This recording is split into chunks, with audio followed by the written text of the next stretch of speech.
Hello everyone, my name is John Moy and welcome back to my channel. Today we are going to be talking about Memories of Ice, the third Malazan book of the Fallen book. And like with all of my book reviews, I'm going to do a non-spoiler section and then I'm going to cut and then a spoiler section. So if you haven't read the book, this spoiler section can help you determine whether or not you like to read it. And the spoiler section is for those who've already read the book and want to hear someone else's thoughts. So Memories of Ice by Steven Erikson. Wow, was this a polarizing book for me. I started reading this book back in April, the beginning of April, and I got about like 400 pages in, and it was slow. The beginning of this book is extremely slow, in my opinion. I love Deadhouse Gates, and like I don't typically DNF books unless there's something, like I just genuinely can't get through them. I was thinking about DNFing this book, but we went off for summer break in June, and if you've been watching my summer reading recaps, I read a lot of different books, a lot of Pratchett and Sanderson, and then finally, once I finished Defiant, I picked up Memories of Ice again, and had finished it in like a week. The first like 400 pages are very slow in my opinion. It's a lot of Erikson having to set up the plot for later in the story that it wouldn't work if he didn't spend all this time on it, as well as a lot of world building and lore and character background that's necessary for not only the big twists and payoffs in this book, but I guarantee there's a lot of things in future books that would not work without what was set up here in the first half of Memories of Ice. The problem is it's boring. There's one particular POV that genuinely just feels like characters reading a lore document to each other, and it just took me out of it. Now, that being said, this is probably one of the greatest second halves of a book that I've ever read. It's my second favorite Malazan book, and it's super high ranking on my book ranking list because it is such a phenomenal ending. Once you make it to the Seas of Capsen, which that's not a spoiler, it's the entire point of most of the novel.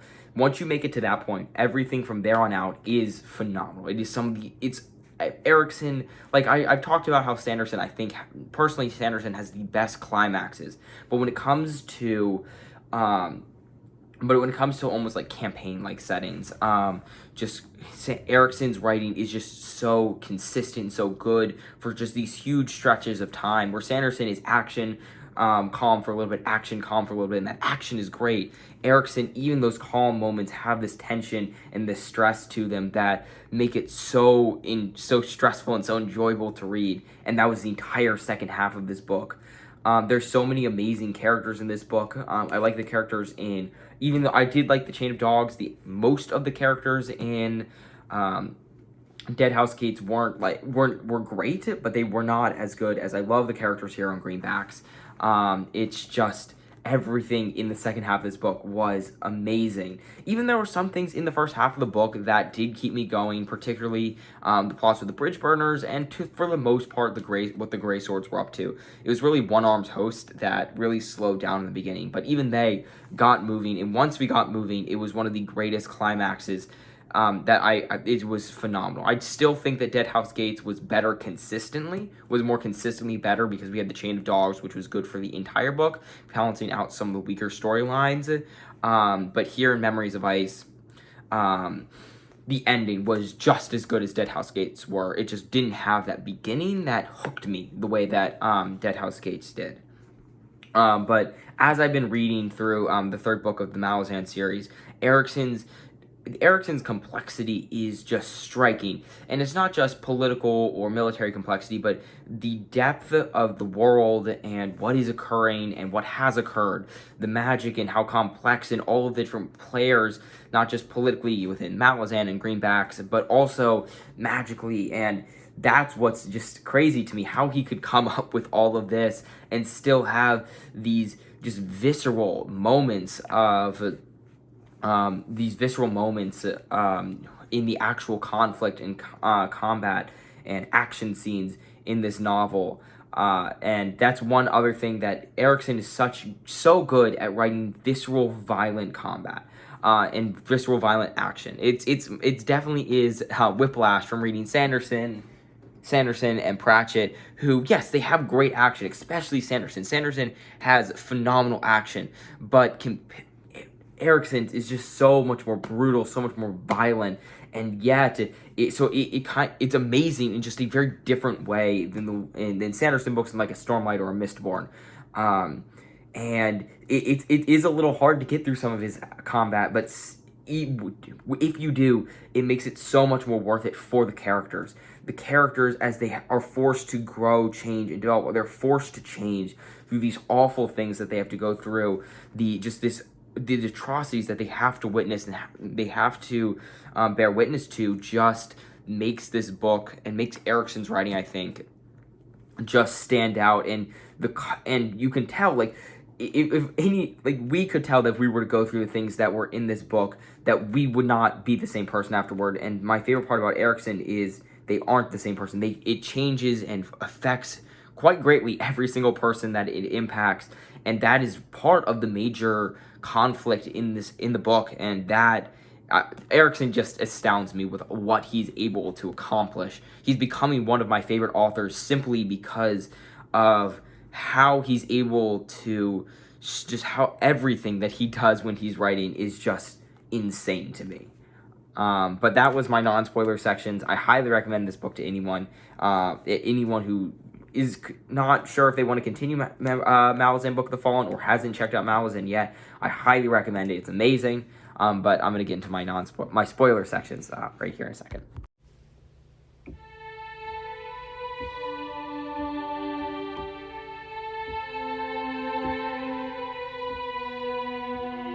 Alright, hello everyone, welcome back to the spoiler section for Memories of Ice. If you're wondering why my voice sounds weird, it's because I took a couple days break before I filmed this. It was just a lot of schoolwork to do, and I managed to get myself sick, so yay high school where everything is gross. But Memories of Ice spoilers. I guess I'm going to tackle the book kind of in two separate chunks. The first chunk, there's three main plot lines, and of them, one is okay, one is pretty good, and one is super boring. And that's what led to such a hard start for me, is because One Arm's Host is super boring. It is dry. There's a lot going on with with Silver Fox growing up in Miami, which is just throughout the story that's just so tragic, where the entire time they're not only are they hurting each other, especially Miami, who's on the receiving end of all of this pain from Silver Fox. And while sure, Silver Fox is working at it, just how much she struggles throughout the entire novel is heartbreaking. But throughout the first part of this novel, yes, there's great stuff, especially the conflicts between Silver Fox and Kalor, and how One Arm's Host and Dejuk and Whiskey Jack interact with Kaladin Brood and Kalor and Anomander Rake. Anomander Rake and Whiskey Jack's friendship that emerges throughout that first part and continues till the end of the book is amazing, and and I thought it was so much fun. They didn't speak often, but whenever they did, I enjoyed that dynamic so much. But kind of nothing happened. Sure, there's a lot of lore implication and setup for stuff that happens later, especially when it comes to Whiskey Jack, but there's so little like actual things happening. They're just walking forward, and while world-wise there's a lot of things happening, there's not really anything here that got me super excited, and that's what made the first part of the book a drag. In addition to that, you had the Grey Swords, which they're set up, they're getting ready to fight in the Siege of Capsaeon. Was interesting seeing the politics of this interesting city, getting to see how Fëanor's cult worked in the actual Fëanor's cult worked. I loved Evokeden and the rest of the One Arm's and the rest of the Grey Swords. In addition, when Gruntle and Stormy and the two necromancers actually reached the city, all of that was interesting. However, it just took a long time, and there wasn't a lot. Like, it was just slowly building up more and more, getting ready for the invasion. While there were the bursts of action, it combined with the fact that nothing else was happening at the time. Nothing was happening with One Arm's Host at the time. It just made that part feel just especially slow. Even though on its own, it's not at all. And then the third major people that we're following is the bridge burners, and this was the exciting part. I getting to see how quick Ben is forced to adapt to the Warrens being poisoned. I think just the interactions between the bridge burners is so much fun, and I enjoy just kind of like listening in to their infighting and their joking around with each other, getting to meet the Burgergas clans, which I thought that it's such an interesting culture, and how they interacted with each other was amazing. And just I would read anything the Bridgeburners are doing. So the Bridgeburners were great. One Arms Host was boring, and Grey Swords were somewhere in the middle. And then also you had, I will say, quite a fun side story of Lady Envy and Talk the Younger. And with the Seguth, I found that super interesting, and it was a small portion, but it made the first half just a little bit more bearable. And then, of course, he went and, got himself captured by the Panarch. But that was also a lot of fun. I really enjoyed, the Seguth culture. I don't know if they'd come back, but I found that really interesting. How Tolkien became almost a vessel for the wolf gods. And I think Lady Envy is just a really fun character. Then kind of the main middle point where I think that the story stops being boring is the Siege of Capstan, which is awful and brutal and violent in all of the right ways. It is quite sickening, especially with the Trellin Scully, which, cannibalism, always gross. And what happens to Stormy when she's sexually assaulted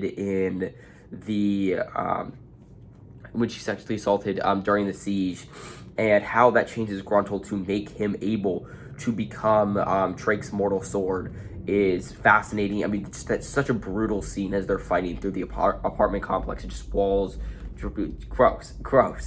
The end of the Grey Swords was, or at least Fenrir's Grey Swords was amazing. I'm not gonna lie to you. Where Hood himself came to meet their mortal sword. Then when Ivokatan performed Fenrir's Reverie, where he took on the pain and suffering of the entire city, just crazy. The bridge burners coming in as they typically do, and just blowing things up. And then just the end of that, the bridge burner clans and what they're doing, the Burgercast, who are able to sweep in and drive them away from the city, all before eventually they're cut down by the Malazans. The Malazans and Kaladin Brood and One Arms Host as a whole. And that was, Capstan, it was such a well-written battle. Like, the initial hold, and then just the crushing hopelessness as they're doing anything they can to survive. It was just such a well-written battle. I was on the edge of my seat the entire time, and it just made it. That's the point where it got so exciting, and I did not want to stop reading this book. I read it for 3 days, for 3 or 4 days. Now it was like a week straight, trying to get to the end because of how good the Siege of Capstan was. Following that, you have them traveling to Coral. You have great moments with Mott's Irregulars and Malazan's Host, where they just kind of disappear, and they're like, "What's happening? How are they traveling so fast?" And they're literally just using the Black Morath to transport them down to the river, which I found funny, and just that whole time of the distrust between the two armies and the growing anxiety from the bridge burners and One Arms Host as they try to strike out against Coral, which leads to the Battle of Coral, which, oh my god, wow. I still think that Deadhouse Gate is a better finale, but the Battle of Coral comes close. It's actually one of the best finales I've ever read in a fantasy novel, in a book. I constantly rave about how good Brandon Sanderson is at finishing his novel. That his climaxes are so amazing. Coral and the End of the Chain of Dogs both rival that, if not better. That's how great both of these climaxes are. With Coral, not only the initial confrontation that the bridge burners and One Arms Host has. How getting to see Quick Ben unleashed, actually using his Warrens for major combat, but still the hopelessness of how much they have to defeat with the Condors especially. And then flash forward to the actual siege of Coral, where I mean it's the best possible plan that they have, and yet it still goes wrong in so many ways. Like sure, the bridge burners are able to take down most of the Condors, and yet you have the Corral Hunters, I think they were, who are just absolutely slaughtering One Arm's host, and now they're chasing the bridge burners, and they have to deal with that, and they're still Whiskey Jack is still coming. He's still on his way when all of this happens. And then you have the foreshadowing of Calor, which, like, I knew something bad was going to happen. And there was the foreshadowing all the way since Gardens of the Moon, which I actually kind of forgot about and had to be like, little reminders here and there in the book were helpful. But the foreshadowing of Calor, I was expecting something bad. I was not expecting for Whiskey Jack's leg to break and Calor to stab him through the throat. Oh my god. I did not, it was, when I read that, I, like, set the book down, like, holy, and then the two Marines that had been following Silver Fox for the entire time died, and just the shock of what was happening, just, I can't even, and then I kind of did call the Tristan High Mage being the standard bearer. He left enough hints that I kind of got that, and so seeing him come back. But then back to the battle as the bridge burners are slowly killed one by one, and Hedge being killed by a Custer Blast, and just slowly dying one after another was just so heartbreaking. And then of course you have the big scene where Silver Fox calls the Tel Animas and